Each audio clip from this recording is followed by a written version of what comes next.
ఈరోజు రాష్ట్రం నలుమూలల నుంచి ఇక్కడికి వచ్చిన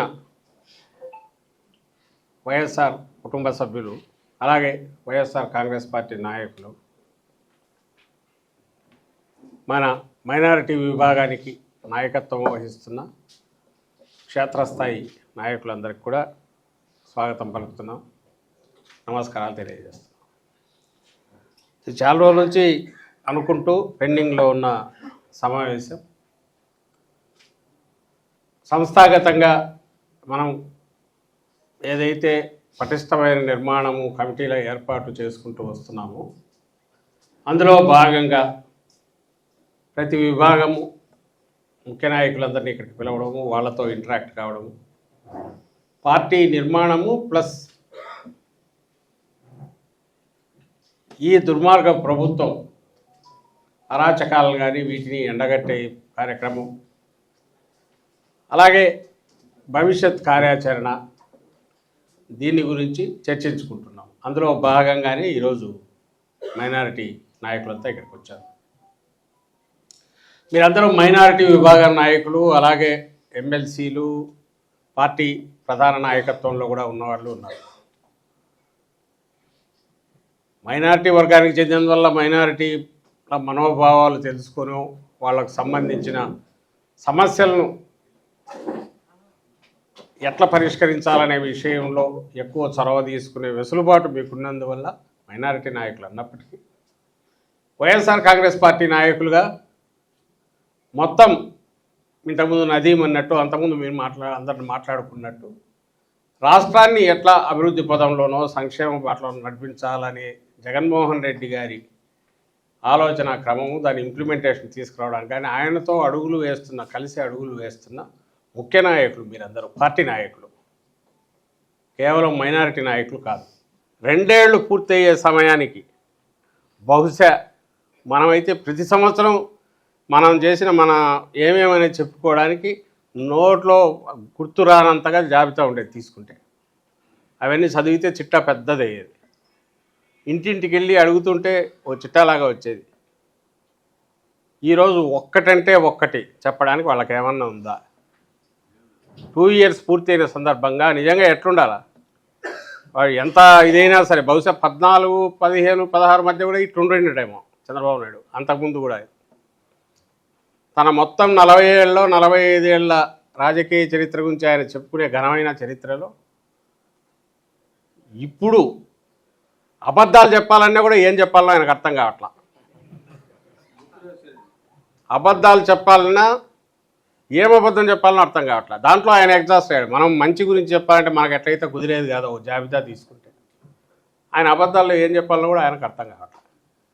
అందుకే ఏం చేస్తున్నాడు, ఒక నెల రోజులు మనం పత్రికలు మీరు తిరిగేసి చూడండి, 1-2 నెలల్లో ఒక్కటంటే ఒక్కటి కూడా మా ప్రభుత్వం ఇది చేసింది అని చెప్పేవి ఏమన్నా కనపడతాయా?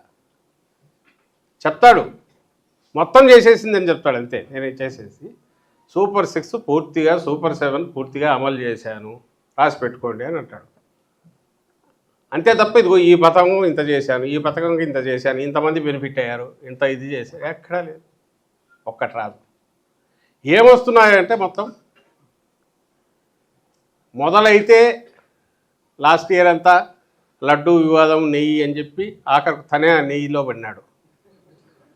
ఎప్పుడైతే హెరిటేజీ, ఇందాపూర్ డైరీ సంబంధము, దీని వెనక ఇంత కుట్ర ఉందా, నీ సిండికేట్ తెచ్చుకోవడానికే నువ్వు ఇంత ఘోరమైన దీనికి పాల్పడినావా అని క్వశ్చన్ రావడంతో అక్కడి నుంచి ఎట్లా వెనక్కు తగ్గాలని కింద మీద పడి రిట్రీట్ కావడం మొదలుపెట్టాడు. ఇంకా ఆ తర్వాత ఏమేమో వస్తున్నాయి. మీరు అంటారు రాజారెడ్డి రాజ్యాంగం అంటాడు, ఇంకోటి అంటాడు, పెద్ద దస్తగిరి అంటాడు, మళ్ళీ ఆ నుంచి జంప్ చేశాడు 5 రోజుల్లో. రాజారెడ్డి గారి హయాం నుంచి అన్నీ తీసుకుని పాతవన్నీ ఎక్కడెక్కడో సమాధుల్లోంచి వాళ్ళని తీసుకొచ్చి కూర్చోబెట్టి అయినా సరే వరుసపెట్టి కొట్టిస్తూ వచ్చాడు. వాళ్ళు ఎవరో కూడా తెలియని వాళ్ళు బయటకు వస్తారు, వాళ్ళు ఇష్టం. ఆ దశ అయిపోయింది.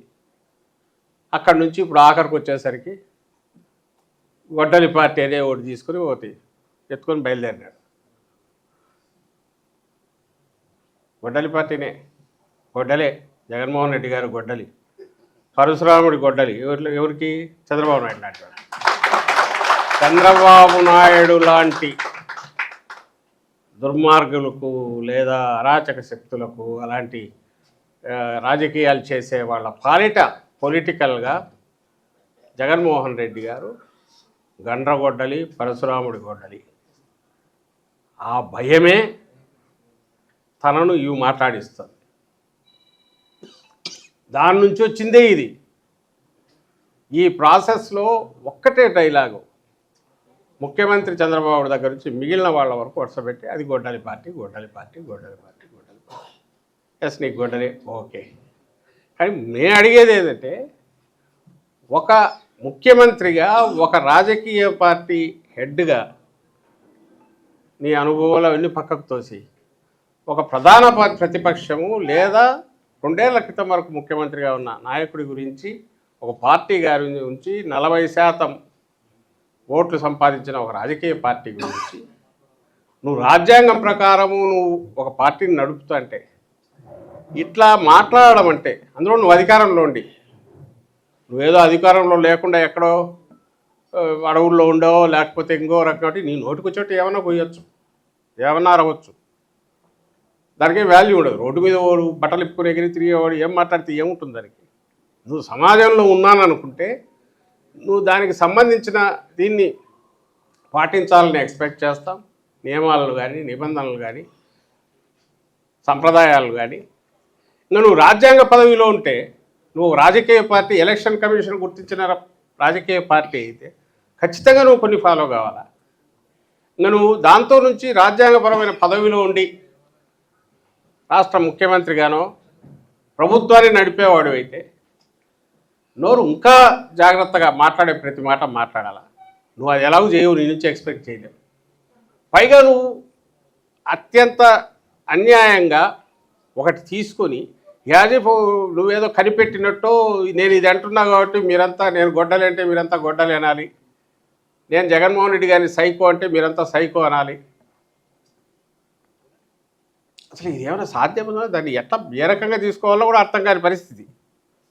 ఈయన కొడుకు అదే చిట్టినాయుడు, ఈయన ఏ శాఖ అయితే చూస్తున్నాడో ఎడ్యుకేషన్ శాఖ, అక్కడ డిఎస్సిది వాళ్ళు లబో దిబో అని మొత్తం వచ్చి వాళ్ళు అడుగుతున్నారు. జగన్మోహన్ రెడ్డి గారి దగ్గరకు వచ్చిన ఏడుపు జగన్మోహన్ రెడ్డి దగ్గర గారికి ఎప్పుడు వచ్చారు? వాళ్ళు సంవత్సరం నుంచి కొట్లాడి అసలు పట్టించుకునే దిక్కు లేకుంటే ఎక్కిన మెట్లు దిగిన మెట్లు తిరిగి అన్ని చోట్ల కొంతమంది చెప్తుంటే ఢిల్లీ వరకు పోయి వాళ్ళెంతటా వాళ్ళు చేసి కోర్టుల్లో కేసులు వేసుకొని పలకరించే దిక్కు, వినే దిక్కు లేకంటే ఆఖరకు జగన్మోహన్ రెడ్డి గారి దగ్గరికి మొన్న వచ్చారు. రాజకీయం చేయాలంటే వైఎస్ఆర్సీపీ అప్పటి నుంచే మొదలుపెట్టేది. లాస్ట్ ఇయర్ ఎగ్జామ్ ఇప్పటి నుంచో మొదలుపెట్టేది. ఎందుకు చేయలేదు అంటే దానికి సంబంధించిన బాధ ఏదనేది వాళ్ళకు తెలిసారు, వాళ్ళు వచ్చారు. వైఎస్ఆర్సీపీ ప్రతి దాంట్లో ఇదిగా వెతకడం కాకుండా గవర్నమెంట్లో ఉన్నాక వాళ్ళు చూసుకుంటారులేని మనం ఇంతకాలం వెయిట్ చేశాం. ఈరోజు వచ్చారు. వస్తే ఇప్పుడు దానికి మళ్ళీ అదేదో ఇదైనట్టు అధికారంలో పెట్టి ఇప్పుడు 2 సార్లు 3 సార్లు ముఖ్యమంత్రి దీని మీద సంజాయిషీయుడు, సంబంధిత మంత్రి రష్యాలో కూర్చుంటాడు. అధికారంలో రోజు కూర్చోబెడుతున్నారు. వాళ్ళు బలిపేసులు అవుతారు, వాళ్ళు పోతారు. ఫస్ట్ వాళ్ళతో చెప్పిస్తున్నారు అబద్ధాలని. ఇతను ఎందుకు బాధ్యత వహించాడు దానికి? ఈ సమయంలో ఇక్కడ ఉండాలి, మాట్లాడాల్సిన సమయంలో అసలు అడ్డగోలుగా ఆ పోస్టులు రిక్రూట్ చేశారని, దానిలన్నింటినీ అమ్ముకున్నారని క్రీడల కోటా పేరుతో దానికి లోతుకు పోవాల్సిన అవసరం లేదు. ఎక్కడ తడివినా ఆధారాలతో సహా మొహం చరిచినట్టు కళ్ళ ముందు ఆధారాలతో ఉన్నాయి. మన వాళ్ళే చెప్పారు. రియల్ క్వాలిఫైడ్ వాళ్ళు పక్కకు పోయి క్వాలిఫికేషన్తో సంబంధం లేకుండా ఎవరికి వాళ్ళు వాళ్ళ సర్టిఫికేట్ ఇచ్చుకుంటే అవే అప్లోడ్ చేసి నేరుగా అక్కడ శాప్ నుంచి వస్తుంది, వీళ్ళు ఇక్కడ ఇచ్చేశారు పోస్టులు. ఎవరైతే మెరిట్ ప్రకారం వచ్చినారో వాళ్ళని తోసేశారు. ఏమంటే హారిజాంటల్ అనేది దానికి ఏదో పేరు ఒకటి పెడతారు, అది కాంప్లికేటెడ్, దానికి ఆన్సర్ ఇవ్వాల్సింది ఏదో. ఈ హారిజాంటల్ రిజర్వేషన్ దీని కింద మన హయాంలో కూడా చేశాం. ఒక్కటంటే ఒక పొరపాటు జరగలే. ఎగ్జామ్ కండక్ట్ చేశాక ఎగ్జామ్లో క్వాలిఫై అయిన వాళ్ళు కట్ ఆఫ్ మార్క్ పెట్టి వాళ్ళల్లో స్పోర్ట్స్ కోటా కింద అప్లై చేసిన వాళ్ళు ఉంటే వాళ్ళ పేర్లు, వాళ్ళ లిస్టులు, వాళ్ళు ఏ బేసిస్ మీద ప్రాతిపదిక మీద మేము స్పోర్ట్స్ కోటాకు ఎలిజిబుల్ అన్నారో అవి ఇవి అప్పుడు శాప్కు పంపితే శాప్ వాడు వచ్చిన 50-100 మందో 200 మందో ఎంతమంది వస్తే వాళ్ళ క్వాలిఫికేషన్లు కరెక్టా కాదో చూసి చెక్ చేసి పంపితే దట్ ఈజ్ కరెక్ట్. అది ప్రొసీజర్. వీళ్ళు అట్లా చేయలే, దీని దారిని ఇవి తీసుకున్నారు. వాళ్ళ దారిన వాడు ఒక 400 పేర్లు తెప్పించాడు. ఆ 400 పేర్లు ఇక్కడికి పంపించాడు. ఆ 400 తెచ్చి ఈడే సెలెక్ట్ అయిన వాళ్ళని తీసి వీళ్ళని దాంట్లో నింపేశారు. దాంతో జరిగింది అది క్లియర్ కనపడతాం. మన జగన్మోహన్ రెడ్డి గారు పాయింట్అవుట్ చేసిన మాట్లాడుతున్నప్పుడు వచ్చినట్టు అది ఎట్లా వచ్చింది? వీళ్ళు అనుకోగానే ఆ జీవో తెచ్చారు. దీనికి టెట్తో సంబంధంలా, బీఈడీతో సంబంధంలా, డిఈడితో సంబంధంలా, టీటీసీతో సంబంధంలా డైరెక్ట్ వాళ్ళు రావచ్చు, తీసుకోవచ్చు. వాళ్ళకు సంబంధించినంత వరకు పార్టిసిపేషన్ ఉంటే సరిపోతుంది. ఈ పని అయిపోగానే మళ్ళీ ఆ జీవో మార్చి మామూలుగా తెచ్చేశారు. ఇంకా అంతకంటే స్కామ్ ఏం కావాలా?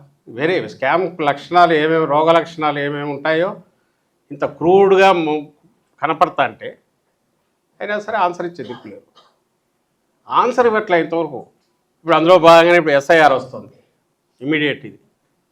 అండ్ దీంట్లో మిగిలిన వాళ్లకు ఇది ఉంటుంది, మనకున్న పేర్లలో అంటే ఆ చిన్నపాటి ఇదైనా కూడా ఒక్కసారి ఓటు పోతే మళ్ళీ పెట్టడం కష్టం. కాబట్టి సహజంగా వల్నరబుల్ అంటే కొంచెం ఇందుకు అవకాశం, ఓట్లకు సంబంధించి పరీక్షలు ఎదుర్కొనే అవకాశం మైనారిటీ వర్గానికి ఉంటుంది. కాబట్టి మీరు ఆ విషయంలో ఎక్కువ చొరవతో పార్టీ తరఫు నుంచి ఈ ఎస్ఐఆర్ సందర్భంగా ఫస్ట్ అప్రమత్తంగా ఉండడం.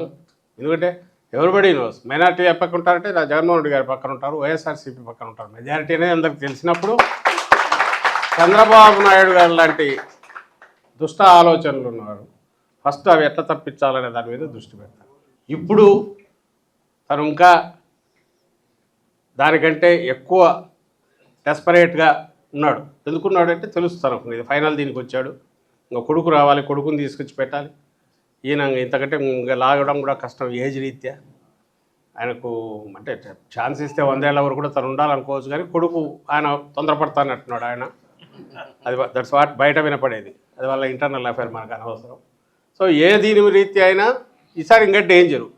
ప్లస్ ఎలాగో రాదనుకున్నాడో, చేయాల్సిన అవసరం లేదనుకున్నాడో, కానీ 2 ఏళ్లలోనే 5 ఏళ్ళది అయిపోయింది. ఈరోజు ఎలక్షన్ పెట్టినా కూడా తను తట్టాపుట్ట సర్దుకొని పోవాలా అనేది చంద్రబాబు నాయుడు గారు స్పష్టంగా తెలుసు అనే విషయం అందరికీ తెలుసు. మళ్ళీ ఒకటే ఇంక 3 ఏళ్ళు ఉన్నాయి కదా ఎన్నికలనే దాంట్లో తను ఆ భరోసాతో, ఆ ధీమాతో ఉన్నాడు తప్ప అదర్వైజ్ హీ నోస్ ఎలా ఉంది. ఈ పరిస్థితిలో సహజంగానే ఎట్లా ఓట్లు తీసేయాలి, ఎవరైతే జగన్మోహన్ రెడ్డి గారి వైపు ఉంటారో వాళ్ళవి ఫస్ట్ తీసేయడానికి తను అన్ని రకాల ప్రయత్నాలు చేస్తాడు. ఎస్ఐఆర్ అనేది అందుకు కొంత ఎక్కువ అవకాశం ఇస్తుంది. ఎందుకంటే దాంట్లో దాన్ని ఏమంటారు, వాళ్ళు చూసే పద్ధతి 2002 చూసినప్పుడు, 2002 అంటే 24 ఏళ్ల తర్వాత చాలా మార్పులు జరిగాయి. ఓట్లు ఉండకపోవచ్చు, లింక్ ఉండదు, మూవ్ అయి ఉంటారు. అండ్ ప్రత్యర్థులు వాళ్ళేమో ఎట్లా తీసేయాలనే దాంట్లో వాళ్ళు రెడీగా ఉన్నాడు. ఎట్లా ఉంచాలనే ప్రయత్నం మొదలు పెడితే పోవు, ఎట్లా తీయాలనే దాంట్లో మొదలు పెట్టి ఆ పని చేసే వాళ్ళంతా కూడా ఈ చంద్రబాబు నాయుడు గారి కింద ఉన్నప్పుడు మనం చాలా అలర్ట్గా ఉండాలి. ఆ బాధ్యతను ఎక్కువ ఫస్ట్ తీసుకుందాం. ఈ నెలన్నర దీనికి ఉండే విండో మీ అందరికీ ఇప్పుడు మీటింగ్లో మీరు పార్టిసిపేట్ చేసింటారు, జరుగుతున్నాయి కాబట్టి మనం ఫోకస్తో పెడుతున్న దీన్ని. సో బిఎల్ఏలు యాక్టివ్గా పనిచేయడం, బిఎల్ఏస్ మీ ఎక్కడైతే మైనారిటీ వర్గాలు ఉన్న చోటంతా మరింత చొరవతో బిఎల్ఏస్తో కలిసి ముందుకు పోవడం, అక్కడ మన వాళ్ళు ఉండే వాళ్ళను అలర్ట్ చేయడం, అలాగే అవుట్ సైడ్ ఉండి మైగ్రేట్ అయ్యి మళ్ళీ వచ్చే ఓటర్ ఉంటే వాళ్ళని తెప్పించి వాళ్ళ డాక్యుమెంటరీ ఇవన్నీ పెట్టడం, ఈ 1, 2, 3 స్టెప్స్ ఏవైతే ఉన్నాయో కంప్లీట్ ఫాలో అయ్యి ఈ 15 నుంచి మొదలై నెక్స్ట్ మంత్ వరకు ఉండే దాంట్లో పూర్తి చురుగ్గా ఇది ఒకరు చెప్పారు లేదంటే మనం దాంట్లో లేము అని కాకుండా మన ఇంట్లో బాధ్యత అన్నట్టు మీరందరూ చేయాలనేది నా కోరిక, నా విజ్ఞప్తి. అది జగన్మోహన్ రెడ్డి గారి సూచన, మీకు అదే పనిగా చెప్పమన్నారు. మీతో కూర్చున్నప్పుడు